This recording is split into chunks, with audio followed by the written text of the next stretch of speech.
الحمد لله نحمده ونستعينه ونستغفره ونعوذ بالله من شرور أنفسنا وسيئات أعمالنا من يهده الله فلا مضل له ومن يضلل فلا هادي له وأشهد أن لا إله إلا الله وحده لا شريك له وأشهد أن محمدا عبده ورسوله أما بعد فإن أصدق الحديث كلام الله وخير الهدي هدي محمد صلى الله عليه وآله وسلم وشر الأمور محدثاتها فإن كل محدثة بدعة وكل بدعة ضلالة وكل ضلالة في النار أما بعد السلام عليكم ورحمة الله وبركاته. الحمد لله يومنا 25 ga watan Ramadan hijiran manzon Allah sallallahu alaihi wa sallam 1442 wanda ya dace da bakwai ko ga watan biyar miladiya 2021 za mu ci gaba da majalisun mu na tafsirin alqur'ani mai girma wannan shine majalisi na 25 kenan a tafsirin bana muna karatu a cikin suratul baqara wanda a jiya mun ɗauko bayani game da aya ta 14 da kuma ta 15 a cikin wannan sura mai albarka wanda daga nan za mu ɗaura insha Allah ta'ala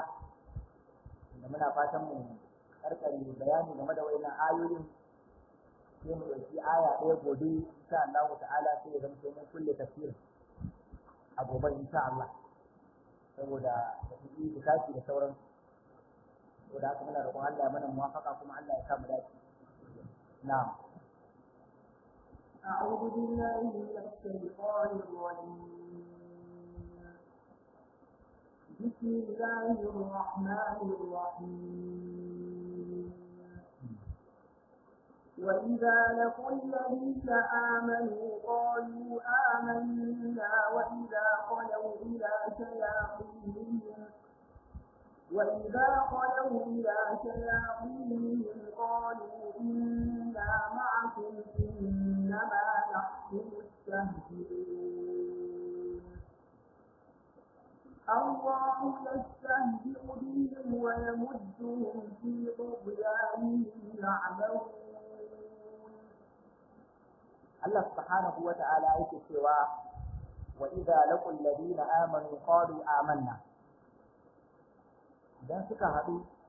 da waɗanda suka yi imani su waɗannan munafikai sai su ce mun imani wa idza khalu ila shayatinihim amma idan suka wofinta suka keɓanta suka koma zuwa ga shedanunsu wanda bayanai sun gabata akan wannan gaba din sun kawo tafsirai 5 zuwa 6 game da shayatinihim qalu sai su fada inna ma'akum mu muna kai irin addinin ku ne ba irin addinin musulman gaskiya ba inna ma nahnu mustahzi'una lalle mu kadai muna tsijiri ne ga wa'inkan musulman wannan gaban mun karkare shi a jiya sai Allah ya ce Allahu yastahzi'u bihim Allahu yastahzi'u bihim Allah subhanahu wa ta'ala yana mai da martanin wannan tsijiri gare su wa yamudduhum Allah yana ƙara musu fi tughyanihim a cikin wannan batan nasu Allah yana musu ƙari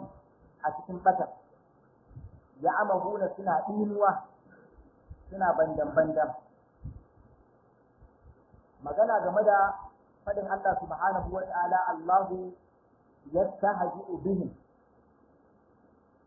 Ubangiji subhanahu wa ta'ala yana musu izgili kasantuwan izgili wani al'amari ne wanda idan kai ka fara shi kayi abin zargi bal ma mun karanta aya da Allah ta'ala ya hani game da yin izgili kuma sai ga shi nan ana cewa Allah yana musu izgili allura wannan yasa malamai suke ta kokarin menene ma'anan Allahu yastahzi'u bihim wasu daga ciki suna ganin wato kasantuwansu a nan duniya sun raina wa musulmai hankali sun nuna wa musulmai su masu imani ne an lura suna mana izgili a nan duniya wannan ya sa jinin su ya kubuta ba a kashe su ba, dukiyarsu ta kubuta ba a ribace ta ba a matsayin wa ganima da zuriyar su baki daya. To sai suke tsammanin yadda suka ci banza a nan duniya to haka wa za su ci banza a lahira. Kenan a lahira ma haka kawai Allah zai zo ya dauko su sai ku je gidan aljanna sun mamaye yanda suka mamaye wa mumune a nan duniya. Muka dauka su yan uwa ne aka kare su, sun dauka yanda Allah ya mu'amalance su a nan duniya sai yanda yake to su wa'annan kada a kashe su domin sabbin zari'a da kuma dar'ul mafsada wanda muka bayani a baya. Aka ce wa manzon Allah ba za a tara wuyan wannan munafiki ba, yace ku tsare shi kar a ce Muhammadu na kashe sahabbansa. To kaga a nan duniya Allah ta'ala ya daga musu kafa ba a kashe su ba, duk da cewa Allah ai ya san me suke yi. To sai suka dauka a cikin lahira ma haka za a mu'amalance su, a ce to ku ce gidan wa a'a. To shi ne Imam Tabari yace sai wasu malamai ke ganin Allahu yastahzu bihim daidai yake da fadin Allah yawma yaqulul munafiquna يوم يقول المنافقون والمنافقات للذين آمنوا انظرونا نقتبس من نوركم قيل ارجعوا وراءكم فالتمسوا نورا فضرب بينهم بسور له باب باطنه فيه الرحمة وظاهره من قبله العذاب ينادونهم ألم نكن معكم قالوا بلى ولكنكم فتنتم أنفسكم وتربصتم وارتبتم وغرتكم الأماني حتى جاء أمر الله وغركم بالله الغرور. Allah ta'ala yake yawma yaqulul munafiquna a randa munafikai za su faɗa mazan su da matan su, wanda mun dauki wannan aya a farkon tafsiri. Wannan ta ƙara dawowa saboda wasu daga cikin malamai suna cewa injilin da Allah zai musu yana wannan ayan. Allahu wa yastahzi'u bihi yana cikin wannan aya. Yawma yaqulul munafiquna wal munafiqatu a randa munafikai mazan su da matan su za su faɗa lil ladina amanu ga wanda suka yi imani unzuruna ku dan jira mu na qatabis min nurikum mu dan falgata daga hasken ku. Inda sai a ce musu irji'u wara'akum ku koma can baya. Kaga za a faɗa musu wannan ne istihza'an wa sukriyatan, wato ababin izgili.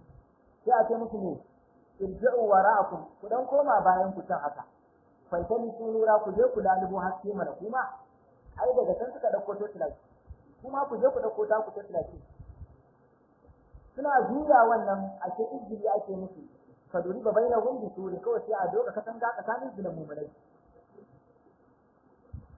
Allura to wannan cewan ku koma baya ku je ku dauko haske sai ku koma sun dauka da gaske ake musu, kamar yadda mu ma a duniya muka daukawa da gaske ce mana ake ba da gaske bane. To su ma sai a ce ku koma, kaga a ranar sai su dauka su ma ne da gaske ne. Allura da karatun nan sun koma sun dauka da gaske ne, suna koma wannan a ce su ma ba ake musu yanda suke mana ba a duniya su ma an musu ba. Ana ganewa shi yasa a suratul mutaffifin yake fa yawmal ladina amanu فاليوم الذين آمنوا من الكفار يضحكون. Allah yake fa yawma a yau alladina amanu kuma wa'inda suka yi imani min al-kuffari yadhakun za su take sai da dariya da kafirai. Min al-kuffari kaga a duniya su suke mana dariya ba su ba, to mu kuma a ranar mu ne za mu mutu dariya. Saboda haka sun tsira din nan kawai da niyyar su je su dauko haske sai a bar katanga sai mu ne su fashe da dariya kuma haukatan banza. Kun doka nan ma za ku yaudare mu ne, an gane ko yanda kuka yaudara awa. Inna fal yawmal ladina amanu min al-kuffari yadhakun ai a yau masu imani kuma su za su dariya ga kafirai. Domin ne alal ara'iki yanzurun. Allah yake domin yau ga mu'minan nan alal ara'iki akan manyan kushin. Allah sa an gane kalmar kushin. irin manyan kujerar na masu laushin tsiya sai yake alal ara'iki ga sunan akan kushin manya yanzu nuna suna kallon juna su mumunan kenan to mu je هل ثوب الكفار ما كانوا يفعلون Allah yake hal suwibal kufaru ma kanu yaf'alun shin an sakan yawa kafirai da abinda suka aikata ne ansa shin suwibal kufar an sakan yawa kafirai da abinda suka kasance suna aikatawa kaga an sashi ne tabbas an saka musu da abinda suka aikata a duniya sun injiri kuma a lahira an musu injiri a duniya suna mana dariya suna kallon mu wawaye suna ma waye kallon waye to kuma kaga yanzu an mutu wannan a lahira sai yasa yace hal sujibal kufaru ma kanu shine aljaza'u min jinsil amal wannan shine kauli na farko game da Allahu yastahzi'u bihim wannan shine izinin da Allah zai musu ranar tashin alkiyama kaga su suka fara ko Allah ne ya fara su suka fara kenan shi nasu laifi ne allura istihza'uhum dhanbun wastibza'ullahi wastibza'ullah jaza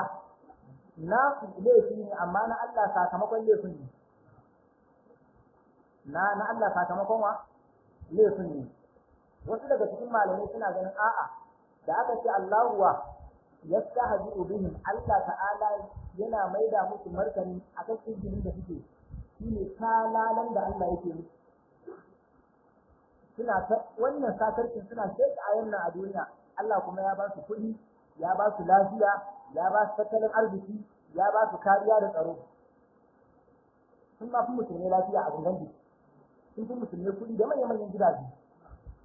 to suna shedancin amma yanda ka san shedancin ya zama gare su taki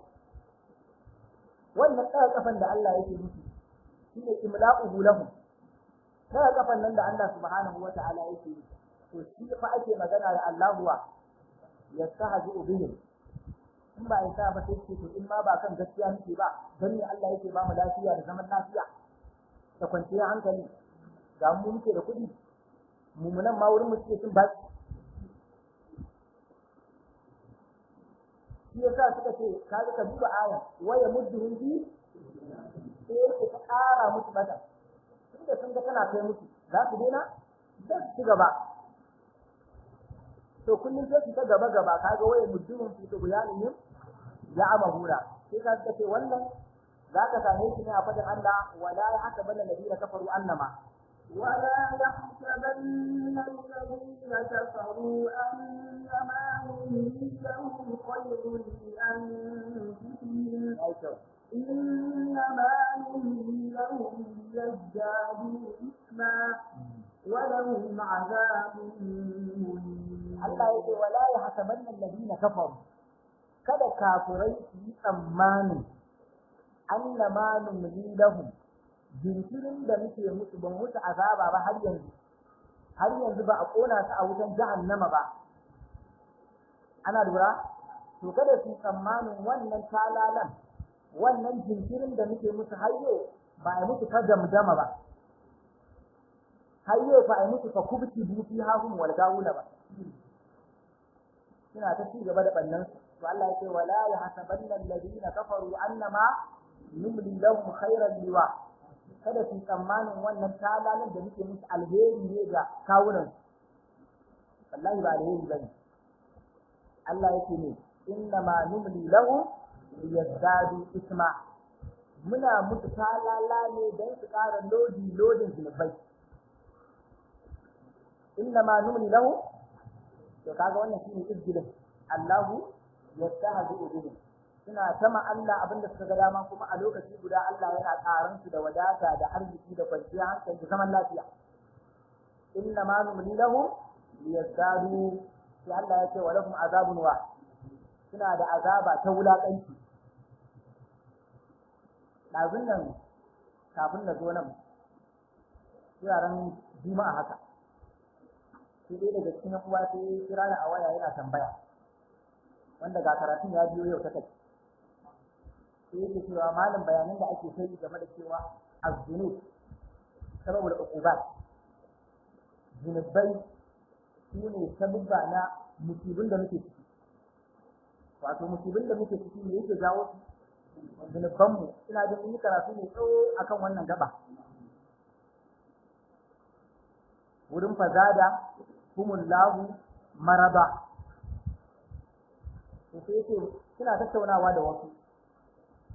Sai yake cewa da Allah ya bar wannan magana. Nace ban gane ka bar wannan magana ba, ina ayoyin da muka jawo, ina hadisin da aka jawo. Sai yake wai su suna cewa ne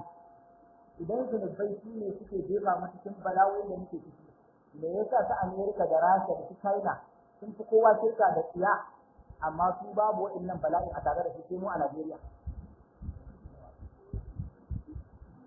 Amerika akwai Boko Haram ne, Amerika akwai kidnapping ne.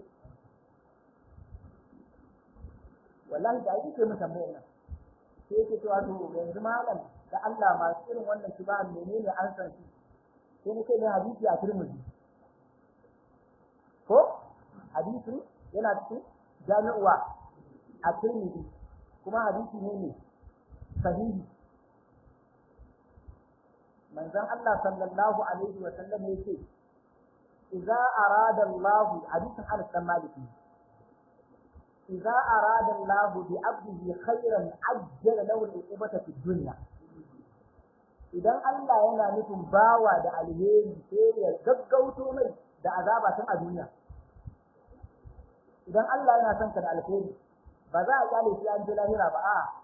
sai a taba ka a nan. A ina ka taba Allah? A duniya. To sai a taba ka a ina? A duniya sai a kankara zunuban, kalas an wuce wurin. Wannan shine man yuridillahu bihi khairan yusib minhu, hadisi sahihi shi ma. Wanda Allah ke nufinsa da alheri sai ya dinga taba shi a duniya. Tun muna yara ma ake ce mana in kaga baka ciwo, baka nufi, baka komai ka dinki kanka. Ba ka ake gaya mana ba tuntuni. Ashe tuntuni an fahimta ma cewa idan Allah na son ka ne yake maka,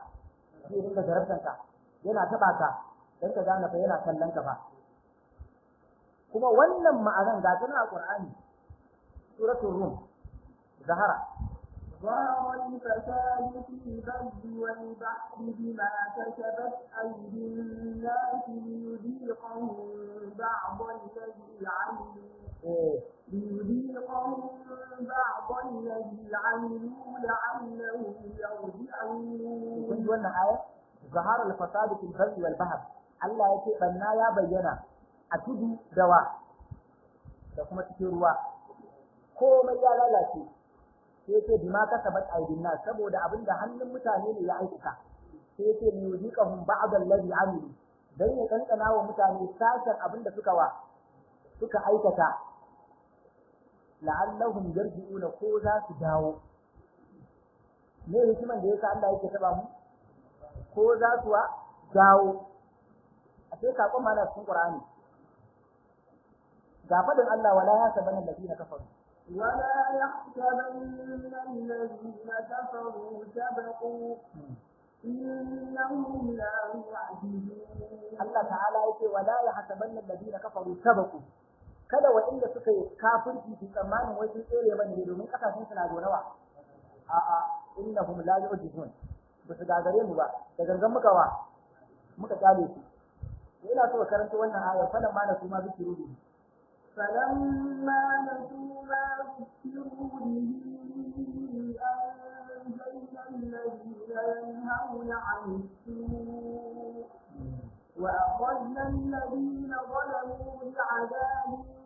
بئيس بما كانوا يفعلون. فلما نسوا ما ذكروا به فتحنا عليهم أبواب كل شيء حتى إذا فرحوا بما أوتوا أخذناهم بغتة فإذا هم مبلسون. ka duba ayan yadda ka san tana magana da mai tambayar. Allah ya ce falan ma nasu ma zukiru bihi, da kafiran nan suka manta wa'azin da ake yi, ba ruwansu da wa'azi. Mun ta bayanin kalmar nasiya tana zuwa da ma'anar taraka, kenan falan ma na su ma zikiru bihi ne ma'anar sa malam falan ma tara kuma zikiru bihi da suke watsi ka dauko America ka dauko Russia ka dauko China ka dauko Germany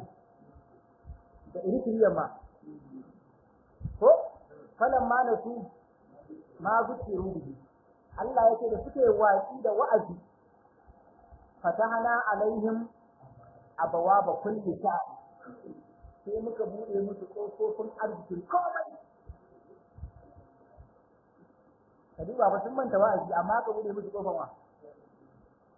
ai karatun ya fita ko falan ma nasu ma zukiru bihi fatahna alaihim abwaaba kulli shay Allah yake da suka manta wa'azin da ake musu sai muka bude musu kofofin arziki na ko ina ba shi ne kike magana ba dai suna da wadata suna da arziki ga tsaro ga aminci ga ko kaji mutum ya ce ya yadda wallet din shi da kuɗi a ciki an kira shi a waya ya zo ya amsa ya yadda kaza kaga fatahana alaihim abwaba Allah ya ce hatta idza faridu bima utu har aka kai matakin da suna takama da abin da aka ba su ga mu muna zuwa lafiya ga mu lafiya lau saboda haka kasashen kan addini ne ya musu matsala a cikin wani Islam ga Islam ya zama matsala a Iraki ya zama matsala a Afghanistan ya zama matsala a Maiduguri ya zama matsala sai su dinga kallon duk inda musulunci ya samu wani ɗan tangarɗa sai su ga shi musulunci ya samu matsala a wurin da sun yi watsi da musulunci nan shi ma da sun yi rayuwa irin ta Amerika da wa ko fatana alaihi bi Allah yake abwaba kulli shay hatta idza farihu bima utu sai da koma suna tinkahu da abin da aka ba su na zaman lafiya arziki kwanciyar hankali yace akhadnahum baghtatan sai mu zo mu kama su ba da to ba tsammani to shine magana ai to yanzu mu to nake a kama mu ba da to ba tsammani ko a kama mu da zato da tsammani wanne ya fi sauki malam to zato da tsammani ya fi daɗi muna zato da amma muna tsammani sai abin ya zo dama na san ciwo zai zo na ɗan tare da 10,000 na asibiti ai malam ya fi sauki da sai ka gama kashewa a jinin ka ba ko titi sai a kawo ciwon to dai na kallon arnancan Allah ya riga ma bayani kai ana taba ka ne dan ka dawo kai dan gata ne su kuma sai riga sun gama lalacewa to inna ma numli lahum liyazadu isma Allah yake muna daga musu kafa ne dan su zunubi su ƙara zunubi lodi amma ƙarshe a lahira wa lahum azabun muhin suna da azaba mai wa maulaƙanciya to ku dawo hadisin Imam Tirmidhi nan kada mu yi san ciwo yace in Allah yana nufin bawa da alheri ajjala lahu al-uqubata fi dunya ko sai ya gaggauto mai azaba a ina a duniya to mu mutanen Najeriya la Allah yana son mu da alheri ne ana luwadi tabbas a Italy a wurin jinsi ma su ne kan gaba amma kuma suna zaune lafiya wutan su ba a daukewa ba in garuwa a Italy suna da famfo lahiya a lauke su fawar amma ne manzon Allah ya faɗa a gaba wa idza arada Allahu bi 'abdihi su'an ko sharra idan Allah yana nufin bawa da sharri sai ya amsaka anhu al-uquba fi dunya sai ya daga min kafa ba zai yi uquba ba a nan duniya shine amsaka anhu sai da ayyuka amma ba za a taba shi ba a rayuwar wa hatta yuwasi bihi yawmal qiyamah sai Allah ya damkar da shi cikakke shine ma'ana yuwasi ranar tashin alkiyama an san wancan ta fito amsa ta fito annabi yace la yazalu mu'min tusibuhu musibatu fi malihi wa alihi ko mu'mini ba zai wuce ba jarabta tarawa samun shi a cikin dukiya da cikin iyalansa kuma kankare waye wannan zunubi ne annabi yace har kaya da musulmi zai taka kankare zunubi ne gari kan ka taka kaya kana taka kaya an kankare zunubin kai a ce shi mun musibu gare shi alheri ne ko ba komai wa'azi ne ya gyara ko ba komai kankarawa zunubai ne ko ba komai daga darajar shi ne a wurin Allah subhanahu wa ta'ala. Kuma ya musulmi zai yi wannan magana ina zai kai hadisin annabi da yake nahnu ma'asharul anbiya ashaddu an-nasi bala'an thumma al-amsal fal-amsal. Mu annabawa ma inda annabi Muhammadu Allah ya fi jarabta mu. Allah ya fi jarabta mu mun fi shiga cikin bala'i. To da aka jaraba annabi a Badar da Uhudu yayin sarkin lafiya yana suma me yasa baka ce yaya haka ya same shi ba da su Kisra da su Muqawqis suna zaune lafiya a kasashen kafirai amma kuma annabi nan yana fama da ciwon kai yana fama da suma yana fama da zarafi wai dama akwai inda Allah yake dan mun imani ba za a garbe mu ba a'a bari ma abin da ya tabbata shine aka san haka shine karanto ayar ta suratul ankabut daga farkon sura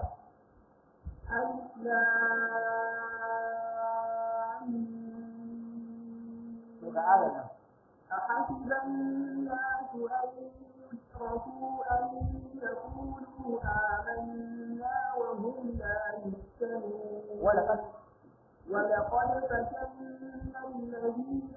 من قبلهم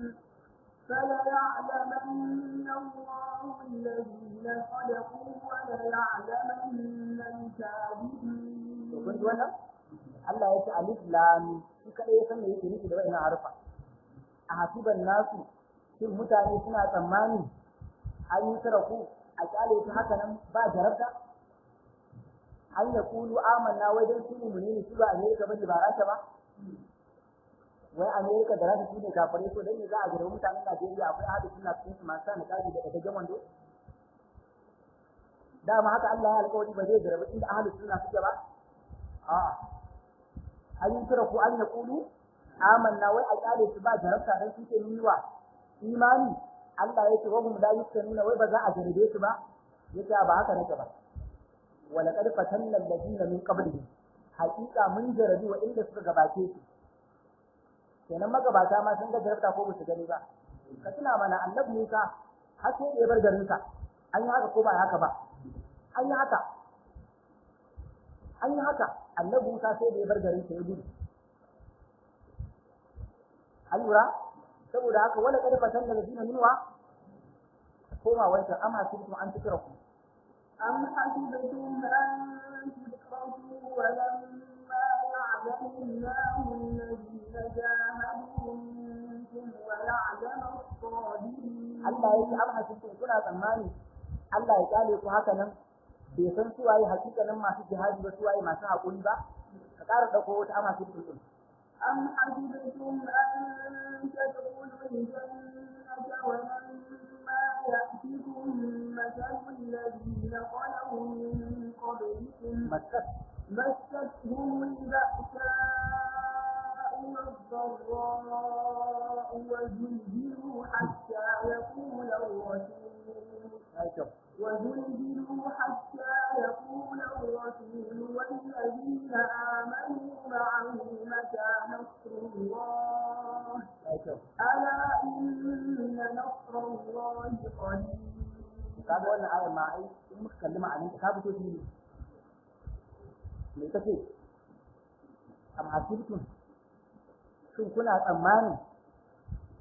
an kutura ku ko an tada kullu jannata kuna tsammanin kawai za ku shiga gidan aljanna ba sidi ba sadada ba wani jarabta yace walamma ya'tikum masalul ladina khalawni qablikum bayan kwatankwacin abin da ya samu magabatan ku bai same ku ba kaman kai tambaya ne kace iko Allah menene ya samu magabatan mu ko yace masatumulwa ba asa wadarra yake ka sake fama da shi ba masatumulwa wadarra da cuta damuwa tashin hankali yunwa waye masatumul ba'sa'u wadarra yace wa zulzilu an girgiza ka duba izazul yawa inna zalzalata to wa zulzilu Allah yace an girgiza su Allah da kanke ce na fa girgiza su ma ma'ana na girgiza su kowa ya je a jikinsa wallahi da azumi yake wa zulzilu an girgiza su sosai hatta ya kula rasul har aka kai matakin da annabin zamanin ne da bakin sa shi ma yake cewa wallazina amanu ma'ahu da ɗan gaban goshinsa sahabbansa idan akwai wani zai imani da kaddara a cikin kowace al'umma annabi ne ba da sai sahabbansa ko to sai yake wannan al'umman da Allah ya girgiza su kuma ba dan ba su da imani ba saboda sun dan tabo Allah ta wani wuri aka taba dan tijara wa zulzilu hatta wa yaqulu ar-rasul wallazina amanu ma'ahu mata nasrullah sai ga annabi da wanda suka yi imani tare da shi suna cewa wai yau take makon Allah zai zo Allah ya ce ala ku saurara inna nasrallahi wa taimakon Allah yana kusa duba abin da ya faru ya ce Uhud kuskuren da sahabbai suka yi ina so mu tara hankali a kuskuren da sahabbai suka yi su tsaya saman dutse suka yi kuskure suka sauko bayan annabi ya ce su tsaya kuskure ne ko to ku aje shi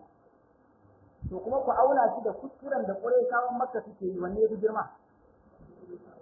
na'am amma da Allah a yakin Uhud suwa aka jarabta kaga wai suna kafirci suna shirka waɗannan ko sun imani kawai ɗan kuskure suka yi su tsaya saman dutse sai suka wa waɗannan ko botan gumaka ma suke ƙulu hubal kuma tunta hubal abinda suke ta faɗi kenan ma'ana yakin su shirka suke yi waɗannan ko ma'asiya suke yi amma sai Allah ya ba da nasara ga masu shirka akan masu wa ma'asiya a nan ƙureshawa sun fi sahabbai ne to mutanen Amerika ba su mutanen Najeriya ba mutanen Rasha da China ba su mutanen Najeriya ba a jarabta ce daga Allah insha Allah jarabta ce to muna sallan muna azumi muna ambatan Allah na kirkin cikin mu suna nan miliyoyi amma Allah yana jarabtar mu ne saboda wani laifi da muka yi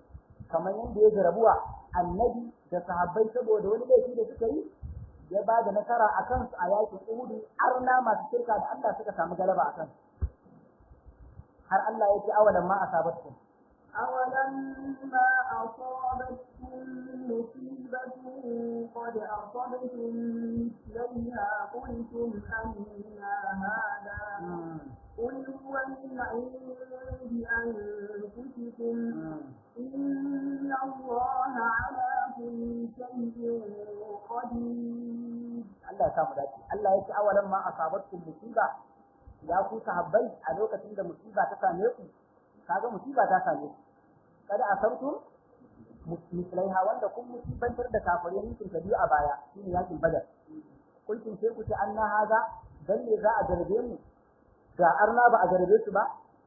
Allah ya ce kul ka ce musu huwa min indi ku ka jawo kanku ku mumune ne bai kamata ku sabo ba in kuka yi sabo ina son ku da rahama to zan taba ku tun a duniya ba sai an je lahira an kama ku da laifin ba amma su na kyale su da rai da lafiya da komai saboda su ina ne za a kama su laifin su wannan shine abin da ya tabbata a hadisi inna Allah la yumli lil zalim hatta idza akhadahu lam yuflithu Allah yana talala ne kamar sake ga mugi amma fa ran da zai kama shi wallahi ba zai kuce masa ba inna Allah la yumli to wannan shine fassara na biyu na Allahu yastahzi'u bihi malamai suka ce a'a ma'ana Allah yana musu izini ta hanyar kaga musu ba kafa akwai ranar tsinwa inna badaka inna baqsha rabbika lashadid Allah yake lalle damkar ubangijinka na da tsanani to da Allah ya damke ka akan da a taba ta anan wanne yafi sauki yawa kuma wata aya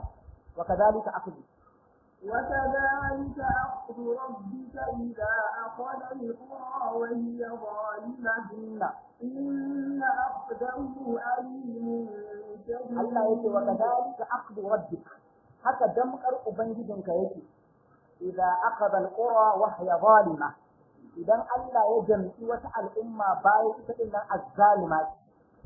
ran da ya tashi damkan ce inna akhadahu alimun shadid lalle damkarsa ga wannan al'umman alim mai raɗaɗi ne ko shadid fa mai tsanani ne sakon ya fita to wannan shine wasu malamai suke cewa ma'anan Allahu wa kenan yastahzi'u bihim wa yamudduhum fi tughyanihim ya'mahun Allah subhanahu wa ta'ala kawai yana musu talala ne kaman wa ko suka ce a'a ina musakala da muke ta bayani a baya kun tuna musakala to ai da aka ce inna ma nahnu wa mustahzi'un muna mustahzili ne inji munafikan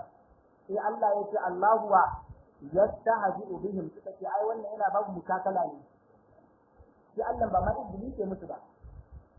a ma'ana Allahu yastahzi'u bihim Allah yana maida musu martani akan wa izinin da suke yi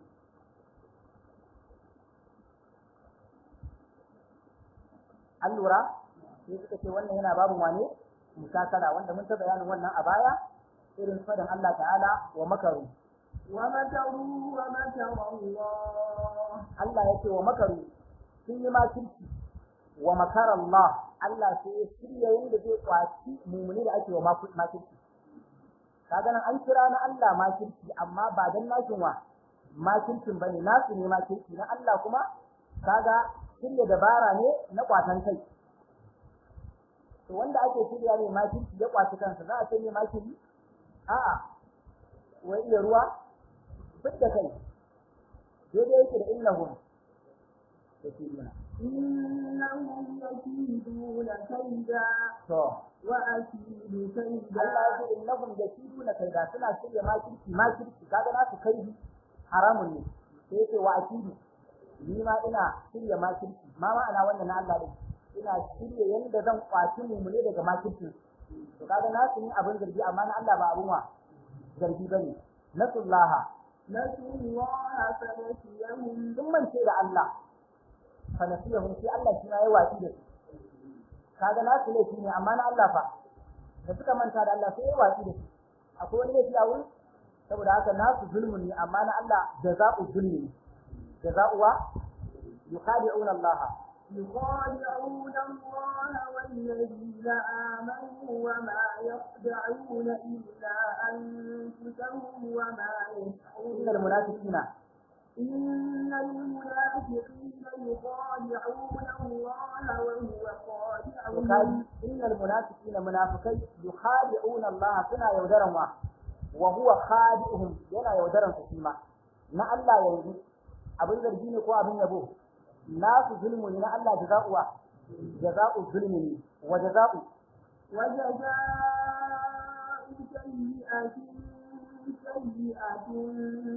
Allah yake sakamakon mummuna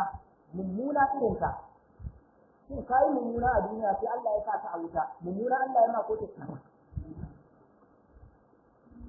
ai ga gane karatun nan jama'a Allah yake jaza'u sayyi'a shin na Allah ma sayyi'a ne ko hasana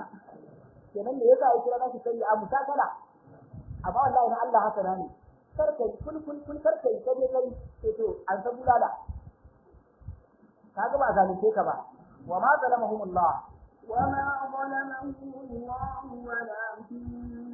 ولكن أنفسهم يظلمون Allah bai zalunce su ba su suka zalunci kan to kaga da aka ce wa jaza'u sayyi'atin kaga nan sayyi'a zunubi saban Allah sai aka ce sayyi'atun misluha kaga nan musakala ne na biyu jaza'u sayyi'a ne ana gane karatun famanin da فمن اعتدى عليكم فاعتدوا عليه بمثل ما اعتدى عليكم wanda ya muku ta'addanci fi maka ta'addanci yanda ya muku ta'addanci shin naka da kake yi ta'addanci ne ko ramuwa yawa amma ne Allah ya kira shi ta'addanci intida amma hakikatan ba intida bane intida uhu zulmun wa atida'uka anta jaza'u zulmi to naki zalunci ne amma naka sakamakon zalunci da yayi to yanzu mutum ne ya tulle ma wani kai shi ma ne za a mai a tulle masa kai shin tulle ne kai da aka yi ta'addanci ne nasu ne wa amma ne Allah ya kira abin duka intida famani tada alaikum fa'adadu alaihi bi mithli ma atada ana jin wannan sai ya kira abin intida wannan duka yana wani babi ne musakala ne tafi ya rama wa mara maita وما رميت إذ رميت ولكن الله رمى. kun ji ko musakala wa ma ramaita id ramaita, a lokacin da kai jifa ya rasulullah ba kai jifan ba, sai ce walakin Allah rama, Allah ne ya jifa. shin Allah ya za annabi ya jifa kuma Allah ya jifa a lokaci guda? A'a, waye jifa? Annabi ne ya jifa. To sai aka ce walakin Allah rama, sai aka kira aikin Allah da rama. Asalin larabcin wa ma ramaita iz ramaita walakin Allah sadda ramyaka. Lokacin da kai jifa ba kai jifan ba, domin Allah ne ya sace ka jifan naka. Kenan shine Allah ya tasbih walakin Allah sadda ramyaka. Amma sai aka kira at-tasbih da suna ar-ramy a wani babu malam. Fa in aqamtum فإن عاقبتم فعاقبوا بمثل ما عوقبتم به ولئن صبرتم لهو خير للصابرين. wannan ma kaga wata musakala ko fa in aqabtum fa aqibu bi mithli ma uqibtum bihi. kaga an kira aqabtum aqib, sai an kira shi aqaba, wanda ɗaya mu'aqaba ne ɗayan kuma jazaa'ul mu'aqaba ne. to a daidai wannan gaban nake so in karanta mana magana al-Imam Abu Ja'far at-Tabari, wanda ya ba ɗaliban ilimi musamman na tafsirin Al-Qur'ani mai girma wata ka'ida ga mamma. Sai yake cewa kun ji bayan da ne dai akan musakala ko to sai yake bayan ya kawo fadin Allah faman itada alaikum fa'tadu alaihi mithli ma atada, sai yake wa ilaha za, zuwa ga wannan tafsirin da muka yi cewa duk inda kaga irin wannan, na farkon shine laifin amma na biyun ba laifin bane. Na farkon shine aikin dan adam amma na biyun ba irin aikin dan adam bane. to shine yake wa ila hadha wajjahu kullama fil qur'ani min nazair zalika. sai ka ne ta ambatan nazair din ina sanin an fahimta ko yake duk ire-iren wannan da muka dinga kawo waye haka malamai suke fassara su. an fahimta ko sai zamto menene musakala ne. na farkon laifin ne, na biyu da za'uma da za ne na wannan laifin. yace ma huwa khabarun, wanda zaka samu Allah yana ba da labari ne an makrin lahi jalla wa ala, game da yanda Allah yake mai da martani akan makirci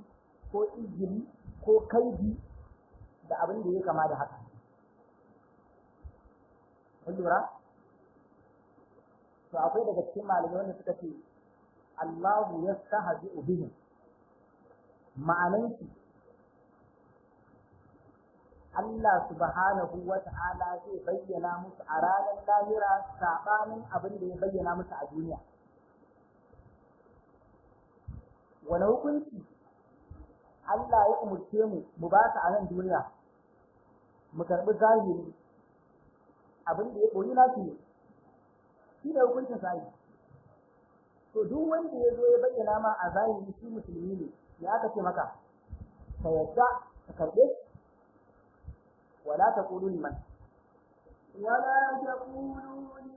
ألقى إليكم السلام لست مؤمنا تبتغون عرض الحياة الدنيا. kun ji ka'ida duk wanda ya zo cewa assalamu alaikum wa rahmatullah sai ka ce wa alaikum assalam, me za ka dauka dan uwa ne wa kenan kaida kenan a wurin Allah. kaida kenan wala taqulu, kar ku fada liman alqa ilaykum salama a wata ruwayan salama, kar ku fada ga wanda ya jefa muku kalmar azuna lafiya salam ko kuma salama assalamu alaikum. to kar ku ce ne lasawa mu'mina, ai kai ba musulmi bane. a tunda ya bayyana ma a zahiri shi musulmi ne, ka karbi zahirin sa. abin da ya koyi na waye shi za a gani hadisin Usama, ana yaki kafiri ya musulunta, ana cikin yaki sai da Usama ya daga takobi zai fara wayin sai ce la ilaha illallah, ya za ka yi da ni yace ya rage da kai, za ka ga yadda rage da kai kuwa ya sa'i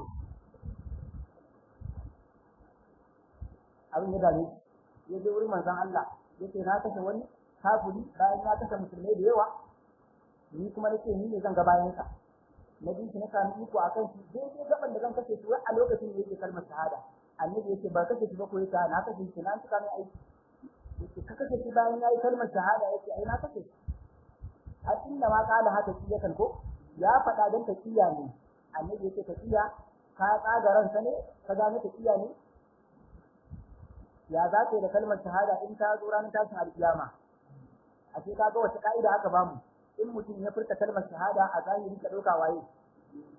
sai idan kafircin ya fito ne fili ya bayyana ta hanyar kotu alƙali ya yanke ne hukuncin ya yarda wala taqulu liman alqa ilaykum assalama lastawa to kaga duk wani munafiki yanzu sai ya ta albarkan wannan ka'idan ko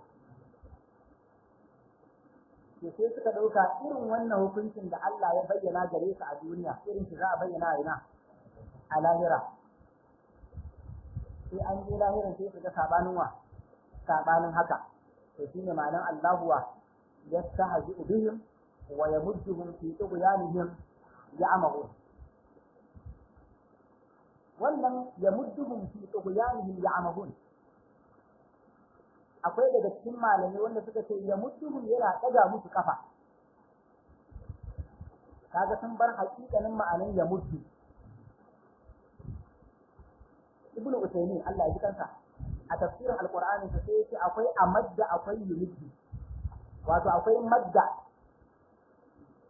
akwai amadda to sai yace shi wannan fulatin madda galibi yana zuwa ne a wurin in an kare ka da bala'i ko sharri kamar yanzu nan kaga wa yamudduhum kaga sharri ne ko alheri amma shi amadda galibi ya fi zuwa a wurin alheri kana da misali amadda أمدهم بأنعام وبنين Allah ya kare ku da dabbobi da yara ba gama bai وجنات وعيون ga kuma gonaki ga maryamar ruwa shin wannan alheri ne ko sharri to kaga amadda kenan ita amadda in an kare ka da alheri amma ya muddu wannan menene sharri kenan kalla sanaktubu كلا سنكتب ما يقول ونمد له من العذاب مدا Allah yake kalla aha sanaktubu ma yaqulu ta sani za mu rubuta abin da yake faɗi sai yake wa namuddu kaga ba amadda bane namuddu ne na bala'in kenan sai yake wa namuddu lahu min al'azabi madda za mu dada mai azaba dadawa Allah ta mun gane magana ibnu Uthaymeen to kaga madda ya muddu hisab a madda yumiddu fil khayr galiba na ce galiba domin yana iya zuwa ya saba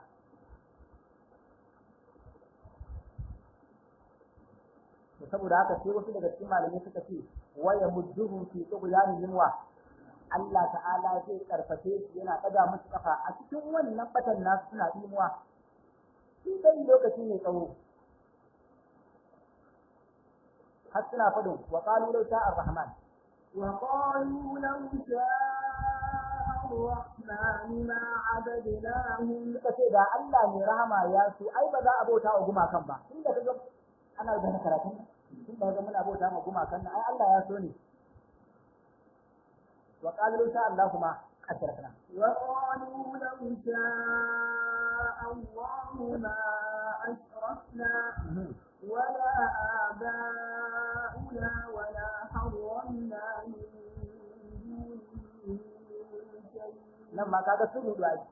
sai ce to da Allah ya so ai ba za mu shirka ba tunda kaga muna shirka ya Allah ne da ina son shirkan ne kuma tunda kaga muna haramta abin da muka ga dama man halatta abin da muka ga dama duka Allah ya so ne kaga yaudaran ko kenan Allah ya karfe su da lafiya da zaman lafiya da kaza da kaza sai suna ganin ai da Allah zai so ana gane karatu da ai bai ba ni ikon samun cin nasara ba to shine ma'ana Allah yastahzi'u bihim sayyi wa yamudduhum fi tughyanihim ya'mahun akwai wanda suka ce a'a yamuddu ba ɗaya kafa bane ƙari ne wa yamudduhum yana ƙara musu to shi kenan sai ku haɗa shi da ayoyin mu na baya falan ma zagu azaga Allahu qulubahum sai suka kauce a karin fari sai Allah ya ƙara kautar da zukatan nasu kaga abin ya ƙaru ko ya ragu shine wa namudduhum fi tughyanihim wa nuqallibu afidatahum ونقلب أفئدتهم وأبصارهم كما لم يؤمنوا به أول مرة ونذرهم في طغيانهم يعمهون. الله يقول ونقلب أفئدتهم وأبصارهم mu ne muke ƙara karkatar da zuciyan waɗannan kafiran da kuma ganin kama lam yu'minu bihi awwala kamar yanda ba su imani da abin ba a karin fari an gane to da ba su imani da abin ba a karin fari Allah sai ya ƙara jejin kafircin nasu maimakon ya rabu ka koma tauba shafin ƙarshe wa igama وإذا ما أنزلت سورة فمنهم من يقول أيكم زادته هذه إيمانا فأما الذين آمنوا فزادتهم إيمانا وهم يستبشرون وأما الذين في قلوبهم مرض فزادتهم رجسا إلى رجسهم وماتوا وهم كافرون. الله سبحانه وتعالى يقول وإذا ما أنزلت سورة يا طالب الخلفاء إذا ما بعد إذا زائدة أجل لوكسين da muka sokar da wata sura faminhum daga cikin su ko man yaqulu akwai ne cewa ayyukum zadatu hadhihi wa a cikin wane ne wannan ayan ta kara masa imani fa amal ladina amanu kaga masu imani fa zadatuhum imana lalle aya ta kara musu imani wa hum yastabshirun suna majuna bishara sai ce wa amal ladina fi qulubihim marad amma wanda a zuciyarsa akwai cuta ta munafinci to ka duba tafsirin wa yamudduhum fi tughyanihim la'amahum wanda dama a cikin zuciyarsa akwai munafinci fa zadatuhum rijsan sai ayan ta kara musu dauda ala rijisihim akan daudan su na da kenan dama akwai daudan ko babu karawa haka shine wala budwa Allahu yastahzi bihim wa yamudduhum fi tughyanihim ya'mahum wasu ma daga cikin malamai suka ta wa yamudduhum fi tughyanihim ya'mahum sai Allah ya karfafe su da shedanin aljanu da shedanin mutane da yana lalacewa shi kadai ne sai a karfafa shi da abokai sai kaga kullum abin na gaba gaba shine ma'ana wa ikhwanuhum yamudduna يمدونهم في الغي ثم لا يقصرون. كذلك كلمة يمدونهم كان كما يقول يمدهم في طغيانهم يعمهون. وإخوانهم ‘yan uwansu cikin aljanu da ‘yan uwansu cikin mutane sai suna karabarsa a cikin ƙasa. Allah ya samu dace. Yanzu da muna mutu za mu zo da muke jin namun ɗan rubuta Allah a gidansu ba don ya mutu ba. Yake cewa alhamdulillah yana so ya mutane bayani bidiyon da nan a YouTube sun samu karuwa wanda an samu aljanu wurin tiriliyan nawa ne sun shiga da tijjaniya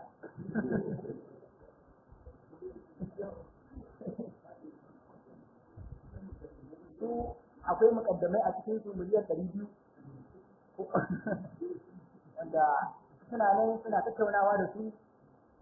akwai yiwuwan yi amfani da su duk wani mai zagin waliyi su masa maganin akwai wani amfani da su kuma su magance matsalar boko haram a Najeriya muna yanzu muke jin wannan abu yana ta dariya to ƙarare ta ayar nan ikwanu وإخوانهم يمدونهم في الغي ثم لا يقصرون. نعم Allah yake wa ikhwanuhum ɗan uwansu daga aljanu yamuddunahum suna karfafan su fil gayyi cikin wannan kasa wallahi yanda ka san da shi ake wa ikhwanuhum yamuddunahum fil gayyi ɗan uwansu na karfafa su a cikin gayyi shine kasa to sun malayu kusurun ba ka kasa a gwiwa ɗan uwan nan to har ina ga mu dan uwa da muka tota na ce kada fa kai mamaki idan ka ya faɗa haka ka iya yiwa din aljannin ne zai ga ni haka an sa samu a baya ai da kake yin suna cewa sun ga shehuwa ne a bangon daki an ga shehuwa ne a falwaya ko streetwa wani bidiyo na nan a YouTube kuna iya duba shi kawai ku sa inya akan street light za ku ga yanda ake ta hawa wani ƙarfe wannan ya tunkuɗa wannan ya hau ya sako kuma ƙarfen ma ya mutu karamci bai karye da su ba sukan ta hawa wai da yakin a sama ya mutu fa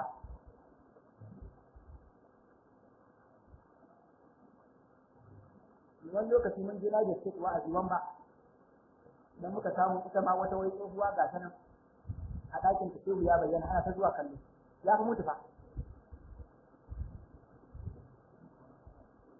muka wuce wata rijiya a kwanta gora ita ma rijiyar nan a masallacin kuma ahlus sunna ma aka ce wai ya bayyana a nan bai bayyana san nasu ba a masallacin ahlus sunna aka bai da kwalfar wani rijiyar nan in ka ce za ka tsaya kana jayayya da su ƙarya ne ba zai yi ba za ku kwana kuna mutu amma ka tuna wannan aya wa ikhwanuhum yamuduna ɗan uwansu suna ƙara karfafan su da kuma muke karatu cikin littafin dalailun nubuwa na al-hafiz Abu Nu'aym al-Asfahani mun ta kawo kissoshin yadda aka samu gumaka suna magana a da wannan gunkin da ke magana kana tsammani shi ne ko aljani ne ya shiga cikin sa dan ya bin yadda mutanen da ke bautan gunkin kar su dena in har za ka zo ka ce ma gunki ina neman kuɗi ya ce ka je za a baka da Allah gobe za ka dawo ko ba za ka dawo ba za ka dawo ka kyauta ga kai yake za su dawo kaga za su dawo saboda sun yi magana da gunki kuma sun ji gunki ya bada hanka kuma wannan aljanin da ke jikin wadin gunkin zai yi dukkan mai yiwa wurin da ya kama maka abin da kake so din saboda yana so ne ka taya shi zama a wuta inna shaytana lakum إن الشيطان لكم عدو فاتخذوه عدوا إنما يدعو حزبه ليكونوا من أصحاب السعير الله يقول إن الشيطان لكم غريق عدو مكين فاتخذوه kurke shi maki sai yake inna ma ya da uhibbu yana kiran tawagarsa yakunu min ashabi dan su sai zama a wutar sa'ira ashe ba zai je da shi kadai ba dole yana buƙatar followers da supporters da fans to kuma za a same su ne ta hanyar ya dinga karfafa su nan a cikin bata to dan wannan roman da suke samu shi yasa suke ci gaba da yi ba sa denawa wa yamudduhum fi tughyanihim shi yasa ake samun aljini daga cikin gumaka dan suna so masu botan gumakan kasu dena akwai shegunan da duk in ka kira sunan su aljini zai zo ya biya maka bukatun da ka nema wurin shegu kuma in ya so zai zo da kamannin shegu dalili domin in kana kiran shegun ba ka ganin biyan bukata za ka ci gaba to sai ya zama to ana biya ma bukatun domin ka ci gaba da wannan shirkan ka sai shi dan zama a wuta hadisi a Muslim manzon Allah yake idan gari ya waye sai dan jere ya zo na akan kujerarsa sai ya dauko kandi hula na sarauta crown da ake magana sai ya ce wannan kandi zan sanya ta ne akan duk wani da a cikin ku yake gaya wa fadawansa yafi kowa hallakar da banu adama annabi yake sai ki bazama kowa na san shi zai samu wannan kandi ya samu sarauta sai su je su ta fafutuka to ka irin wannan shedanin in suka kai masoyi shehu ne na sosai da kai fice shehu da kai kaza za a haka shehu ba zai zo ya dinga tallafa maka ba to ana cikin hatsarin motar sai ya zo da gudu sai ya dauke ka kana kallon motar shehu gashi kamar shi ne ya fidda kai aje ka a gefen titi sai albarkar shehu gobe dan Allah in hatsarin ya ƙara zuwa me za ka yi ai shehu da babban murya ma to muna wannan karatun a karatun ka'idatul wa kenan dalila ta tawassuli sai dan uwa yake cewa abin da ya faru na Zaria na rikici tsakanin ƴan Shi'a da sojojin Burutai kun tuna wannan rikicin na fito galle to wannan abin da ya faru sai aka samu wani yake cewa a lokacin da ake harbin sa da bullet yana kiran ya Hussein kuma shi ya ga wadin ya ga Hussein kuma wallahi albarkan Hussein yake da yanzu an wa to kaga ya kira kuma ya ce ya gani sai da ce ne baka gani ba zai ma rantsuwa da Allah wallahi ya ganki balarabe ne je mu kaza kaza amma wa ya gani aljani ya gani wa ikhwanuhu yamudduna hum fil ghayyi thumma la yuqtiruna to abinda suke cewa suna gani tabbas suna gani wa'in sun ba ƙarya bane amma ba wannan na hakikan suke gani ba aljani ne wanda shi kuma yake so ya batar da wannan mutumin a ranar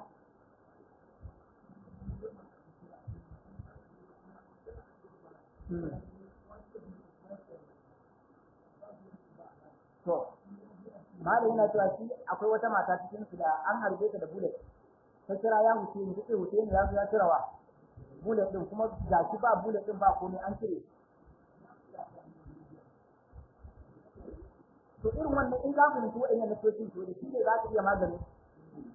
amma in za ku kwana kana cewa wallahi ba kowa ba ƙarya kake wallahi shi ne ce ma ya ga abin da ya gani kuma duk yanda ake rantsuwa na musulmi zai ma rantsuwa cewa ya ga shehu ko ya ga hutun amma ba su ke gani ba waye suke gani aljanu wa yamudduhum fi tughyanihim ya'mahun wa ikhwanuhum yamuddunahum fil ghayyi thumma la yuqsiruna Allah ya ce ɗan uwansu suna karfafa su ba ka gazawa irin wannan ya taba so ya faru da wani ɗalibin ibn Taymiyyah wanda bai gane tauhidi ba da kyau ko in ce wani masoyinsa kawai ya je bace a hanya ya kama kiran sunan ibn Taymiyyah wai ya nuna mai hanya bayan ibn Taymiyyah yana faɗa da wannan wani aljani ya bayyana da gemun ibn Taymiyyah da kamannin ibn Taymiyyah domin Allah ya ba su iko akan at-tashakkul za su zo a kamannin kowa in ma dan kana da aljani za ka iya zuwa gida haka tana kuka kai kace me ya faru ban gane me ya faru ba ka san me kai ba ka shigo gida yanzu ka zazzage ni ka ci mutunci na a tsakar gida gaban matan gida ka ce wai me ya faru to ni ya san da ya ce wallahi kai ne da hulanka da komai aljani ke so ya kashe ma aure ashi ya aure ta in ba fahimtar juna sai ga ta kwasa kaya ta yi gida sai me ya faru ya sake ni ka dauka ce wallahi ban sake ta ba ta ce wallahi tallahi ya sake ni nan ya shigo daki gani ko mun takarda ba ga ta ba wannan shari'an kaga ai sai alƙalin aljanna to wa ikhwanuhum yamuddunahum fil ghayyi thumma la yuqsirun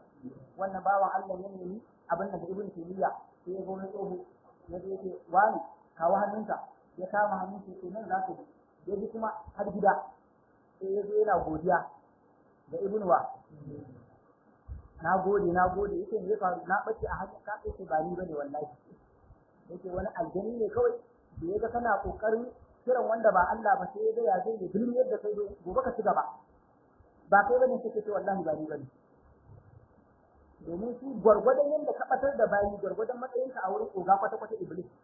ga hadisi na wannan sai ce na sa wani yayi shirka yace ba kai komai ba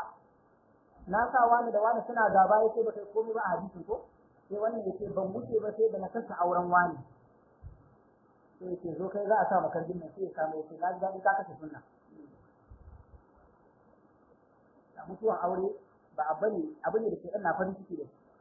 to hadisin abu gadir halal lillahi talaq bai inganta ba amma ma'anar shi na cewa abu ne da shedan na farin ciki da shi ko ya tabbata a musulmi yake sa al'amarin haka yake faruwa to in Allah ya sa ka fahimce shi da kyau to kaga babu wani shedani ne zai yawa ya ruda ka ina ba ku labarin wani abu da ya faru a Kano wannan true life story malam jirgin sama ne aka hau ya kama tangal-tangal da mutanen cikinsa wani daga cikin mutanen jirgin ya dinga ne tawassuli da sunan shehunsa shehuwa na kawo mana agaji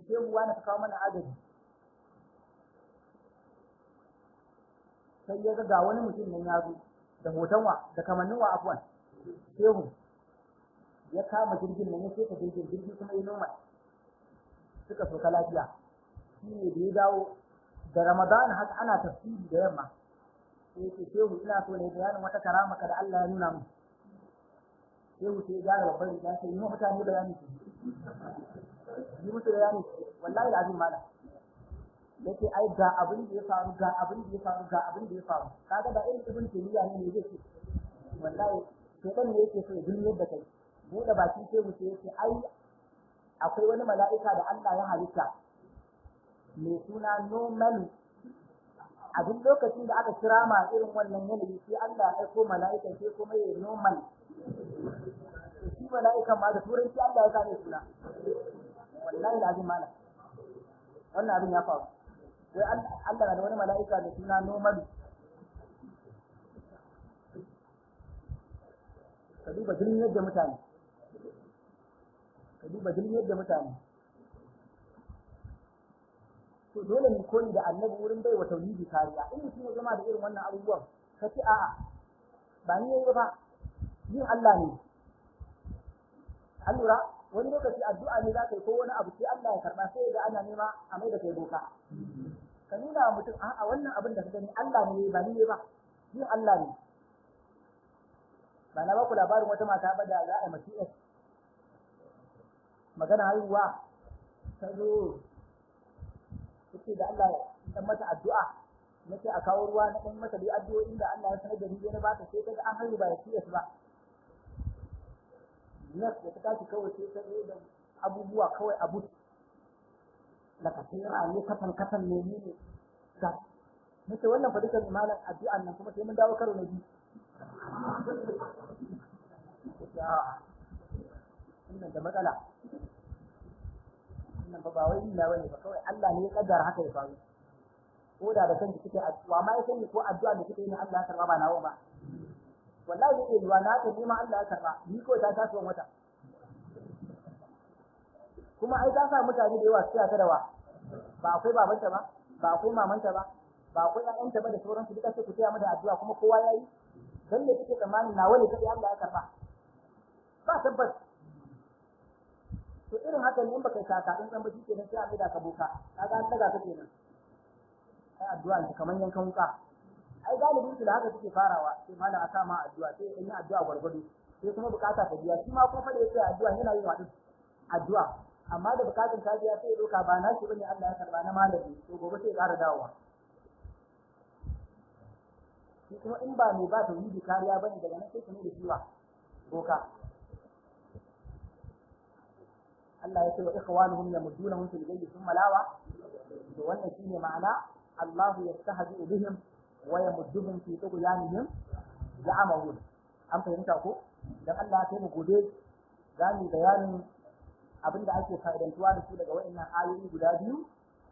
da kuma bayani game da wannan yastahzi'u din ina so mu ƙara bayani domin siffofin da ake jidina ma Allah kala hudu ne muna so mu tsokaci akan wannan daga nan sai mu dauki aya ta karshe da zamu tsaya akan ta wanda kamar yadda na faɗa gobe muke fatan mu kulle tafsiri insha Allah ta'ala dan mu ba yan uwa daman zuwa yi tafi mu ma muna da niyyar shiga mu je mu shiga da kuma dai wani su abubuwa da ya kamata a ji a karkan shi fatan abinda muke yi Allah ya sa mu dace sai kuma Allah ya gafarta mana tambayoyi bismillah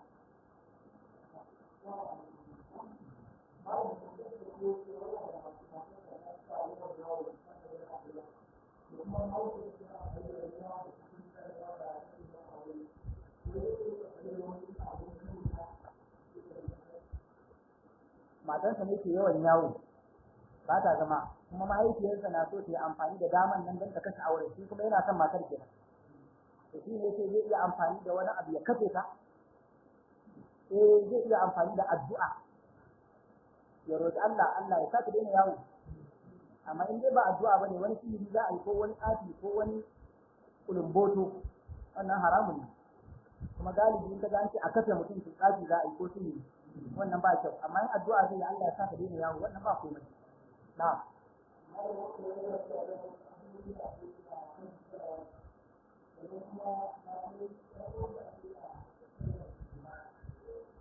addu'o'in da ake a cikin kamun salawat ko a bayan kamun sallah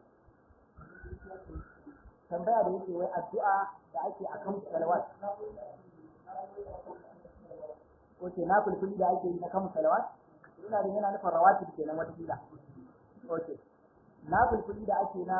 sallolin farilla guda 10 ne a wata ruwayan guda 12 kuma duka ruwayan sun inganta to za ka yi daukan 10 wani lokaci kuma ka yi nawa din 12 yanda ake hada lissafin ka fara daga sallar azhar akwai raka'a 4 kafin wa azhar da biyu bayan ta ko kuma raka'a 2 before 2 after shine sai baka nawa kenan idan ka ɗauki biyu kafin azhar biyu bayan azhar kaga zai baka hudu in ka ɗauki hudu da biyu kaga zai baka shida to daga nan ne sabani ke fitowa sai a ce ko 10 ko 12 daga azhar ne matsala in ka yi biyu kafin biyu bayan kaga zai zama 10 in mun gama da lissafin in kuma ka yi hudu kafin biyu bayan to zai zama to ka samu nawa 12 to mun ɗauki na azhar ko yawwa la'asar ba ta da rawatib amma ana yin nafila kafin wa amma ba rawatib bane ba ta cikin wancan da aka ce wanda ya kiyaye za a gina mai gida a aljanna da ka ƙetare la'asar sai ka tafi zuwa ga wace nan magariba ko magariba tana da wa guda nawa guda biyu isha ma tana da guda nawa to ka hada kan kana da hudu wurin azhar ga nan biyu wurin magariba biyu wurin wa kaga ya zama 8 ko kuma can kana da 6 a wurin azhar nan kana da biyu kaga ya zama 10 sai raka'atul fajr raka'a biyu to kaga sun zama 10 idan kai biyu wurin azhar sun kuma zama 12 in kai hudu da biyu a wurin azhar to wannan shine arrawati da aka ce wanda ya kiyaye sun ko da yaushe Allah zai gina mai gida a cikin wa malamai sun yi sabani duk lokacin da yayi su kullun za a gina gidan wasu suka ce mana ai da ma gidan aljanna fili ne fa yau to da ma kai kake makanka gine wasu kuma suna ganin a alƙawarin gidan aljanna ne baki daya idan ba wai kullun gida ba in ka gaji a kansa har ka mutu to kana da gida a aljanna amma me zai hana ma Allah ya dinga gina ma gidan saboda aljanna ai tana da fadi da yawa ne tana da fadi ta kai duniya 10 fa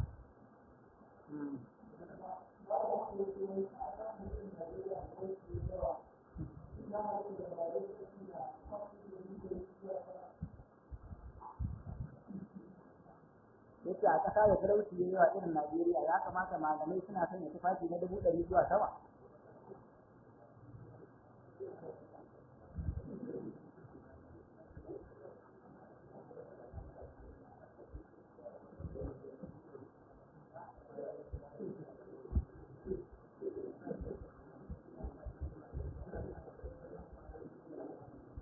kun tambaye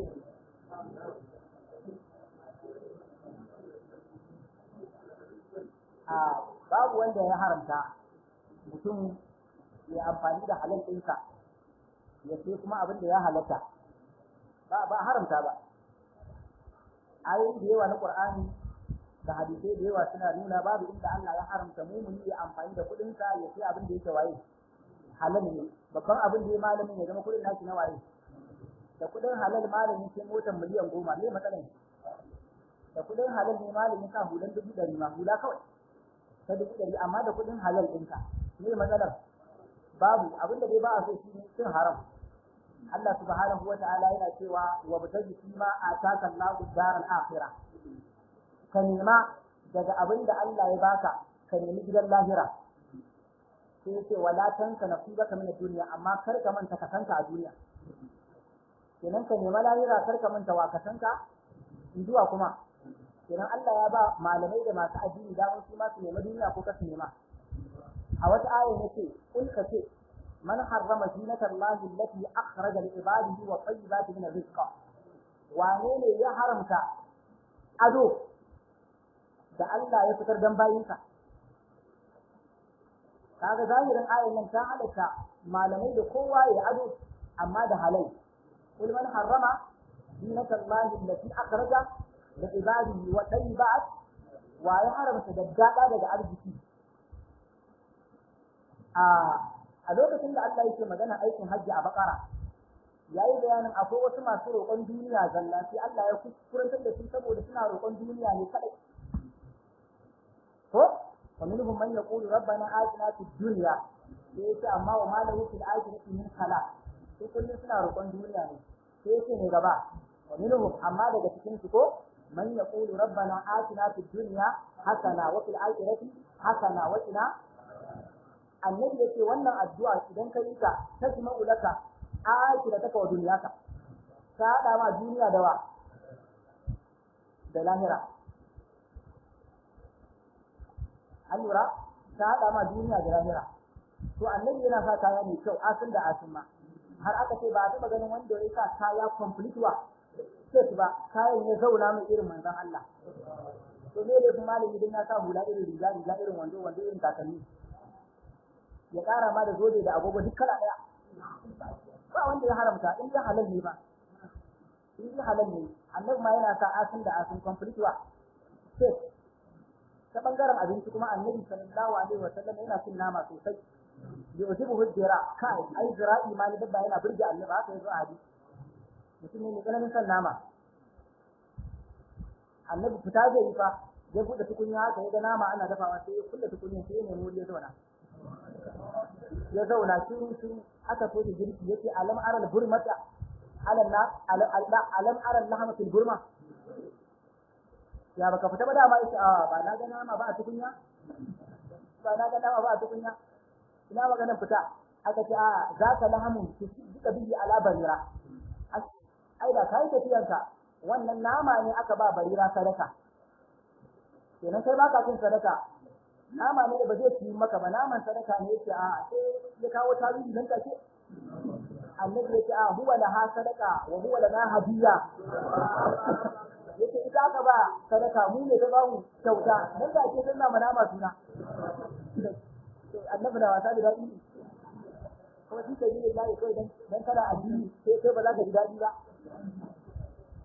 irin wannan yakin da turawan yamma suke mana malamin ai arke ka ganka a gindin bishiya da keke to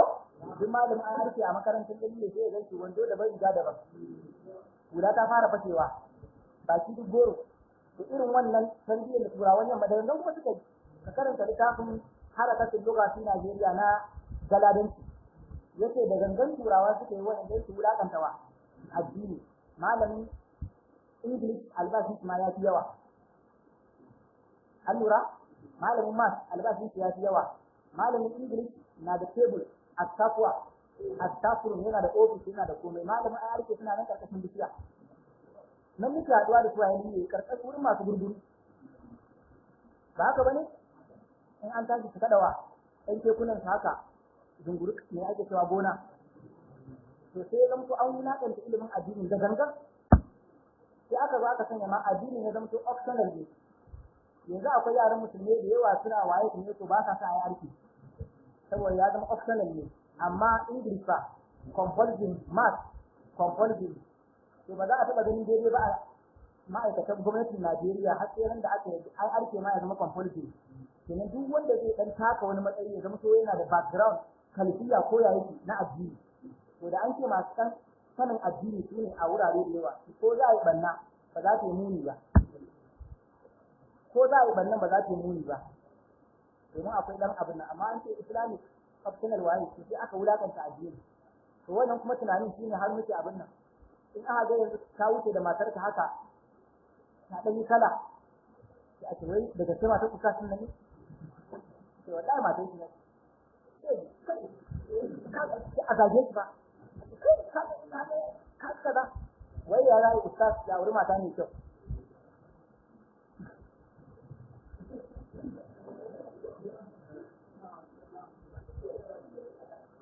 saboda haka yadda aka saba da dama matan ustaz sadaka sai a duba ga wata nan ta dade a gidan ba manema ganima da balal mai risala yake ganima sai ta rasa mijin aure sai a ce a ba malamin nan ne almajirai a zaune sai a bai wannan kuma tunanin bai da kyau Abdurrahman ibn Auf sahabi ne miloniya Abubakar sahabi ne miloniya wa kuma gaba a Talha wannan na Madina nan Usman ibn Affan ga wannan mai bishiyar da gidan na Madina Abu Talha al-Ansari miloniya sosai na taɓa karantawa ake maganan gadon Abdurrahman ibn Auf kowace matansa cikin matansa guda hudu ta samu gadon dinari dubu wuraren 20 ko 40 wanda yanzu dinari 20 shine nisabin zakka kowace mata gadon ta ya kai dinari dubu 20 to miliyoniya ne haka ne yake shirya wani ma a gidansa a shira go a shira kuni annabi Ibrahim mai arziki ne sosai ba na wasa ba ka karanta wahala ta ka hadisi da Ibrahim al-Mukarramina an ce annabi Ibrahim in ne bako bai shirya ba shi ne yanka ni saniya amma idan ka ga ne zaka zo annabi Ibrahim ya san da zuwan ka sosai ka ci sani sama da da wallahi kuma kika na Qur'ani faraga ila ga baki sun zo a cikin mutane a cikin mala'iku ne bai sani ba Allah yake faraga ila ahli sai dai shiga haka wurin iyali fito wanda zai faja a bi idil hamir sai ya zo da dan maraki soyayye annabi ya tarbi baki da sa gaya yanzu mutum ya tare ka da kaza gaya shi ko da sa yake karan baki karamin ne wadata ne ni kudi ne sosai saboda haka ai ina ganin abin farin ciki ne a ce malaman mu asirin ya rufu in suka samu wannan rufin asirin gaskiya ma ta faduwa ma karatun ma ya fi ma'ana in akwai rufin asiri binciken ma ya fi yiwa sai ga malami ya yana binciken shi yana ta binciken shi domin zai sai alat zai sai da tafai yana da ibnu kasir a gida yana da tabari a gida yana da qurtubi a gida yana da dukka sai ga kana da tafsirai guda 20 sai kanka in kana karatun kana bincike da inda za ka kai duniya a kai saboda kai kanka ka san akwai kayan aiki in na'ura ne kake so ka siya kai da dole kana da dama da zaka siya ka dan sa data to kuma su kansu ɗaliban malamin ya fi kare mutuncin su domin ba za a ganci ba san yana maula san yana bara san domin ya dan samu rufin wa a fili ya fi ƙarfin buƙatar sa to kaga in bai kame ba to bai gode wa Allah ba to sai ga ya fi mutunci ina amfani a ce malamin ka ya je kan roƙon masara ya je kan roƙon shinkafa ya zubar da mutuncin sa ai ba daɗi saboda haka maga malaman namu dan akan ai abin ne wanda yake ya kamata mu gode wa Allah ba mu koma muna tuhuman kuma dan ne za su dinga sa kaya mai kyau ba kan dai su malaman su ne da kawai abin kaman gasa ko su ma su zama kaman yan duniya a dinga halal yake haramwa amma in mutum da halin din shi zai kwalliya ba wani laifi insha Allah ta'ala kuma duk yanda malamin da yake yi ado ko ya kaza zai yi wahala ya take biki irin wa'ancan da yan duniya ka haɗu an fahimta ko ka duba kai magana 1000 kake 100 ya faɗa wai malami ya sa kayan 100 akwai wanda hulan shi kawai ta kai nawa ne 100 ko shagon wani sai da muna zaune wani ya amsa kaya kai 100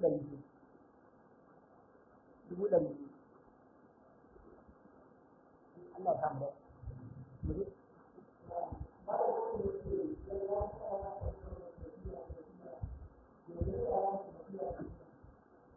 ana maganar kalmar salafiyya as-salafiyya da kalmar salafu salaf shine magabata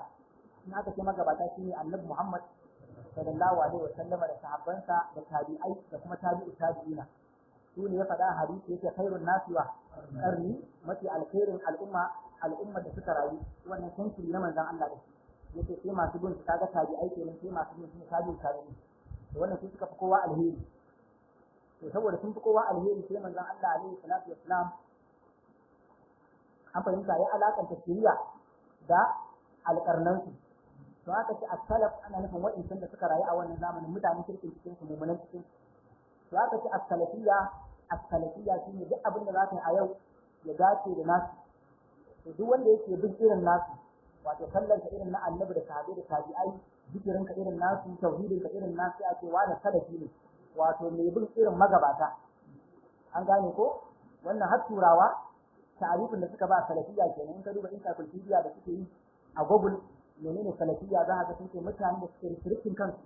zuwa ga su ba za su bi wata fahimta ba sai na annabi sahabbai tabi'ai tabi'u tabi'ina to har kafirai sun yarda da wannan ta'arifin da ƴan salafiyya suka ba kansu to saboda haka duk wanda yake shi ba zai bi wani abu ba sai wa abinda annabi ya rayu a kai da sahabbai da tabi'ai da tabi'u tabi'ina na addini an gane ko to sai a ce ne wani salafi ne duk wanda yake jin haka a ransa cewa ba zai bi bid'a ba irin wancan addinin zai ko ya faɗa ko bai wa faɗa ba shi salafi ne ba kowa bane zai ce ni salafin ne wani zai faɗa wani kuma kawai dai yana bin tafarki amma bai faɗa da fatan wa baki ba to za ga wani ya sa salafi a sunan shi wani bai sa ba da wanda ya san da wanda bai san ba duka in dai suna kai salafawan ne ina jin wannan shine a dunkule kuma alqur'ani ne ya nuna cewa lallai shiriyar mu ta zama irin nasu wa man yusaqi rasula min ba'di ma tabayyana lahu al-huda wa yattabi ghayra sabilil Allah ya ce duk wanda ya bi tafarkin da ba na mummunan farko ba dama annabi ya ce alaikum bi din atik ku ba addini na da to duk wanda ya ba addini ba irin nasu ba Allah ya ce za mu kona shi a jahannama a ce dole addinin kai zan ko irin nasu ita kuma kalmar salaf din nan an samo ta daga bakin manzon Allah ne lokacin da yake gaya wa Nana Fadima sai yake mata ni'mat salafu ana laki ma dalla da ni a matsayin salaf din kenan annabi ne fara kiran kansa wa salaf sai ka ko ne risala za a ga yana cewa mafi alkhairin tafarki bin salafwa as-salih mala abakar gumi za ka je yana yawan faɗin cewa ba za a taɓa karanta hadisi a fahimce shi ba sai an bi fahimtar salaf kuma mala abakar mu dan salafiya ne amma wanda a sunan shi baya sawa as-salafi amma yana bin tafarkin salafiyya ne shi ne bin annabi sahabbai shi ne dai ahlus sunna da ake magana ba wani abu ba na'am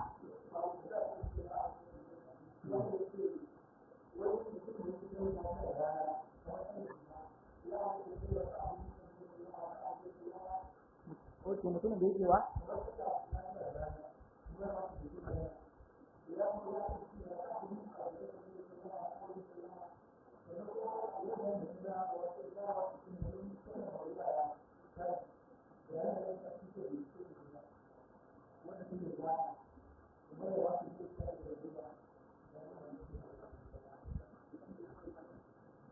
To abin da nake magana ne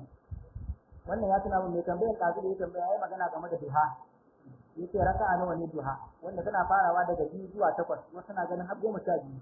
kamar ibnu usaymin na ganin ma duha ba ta da iyaka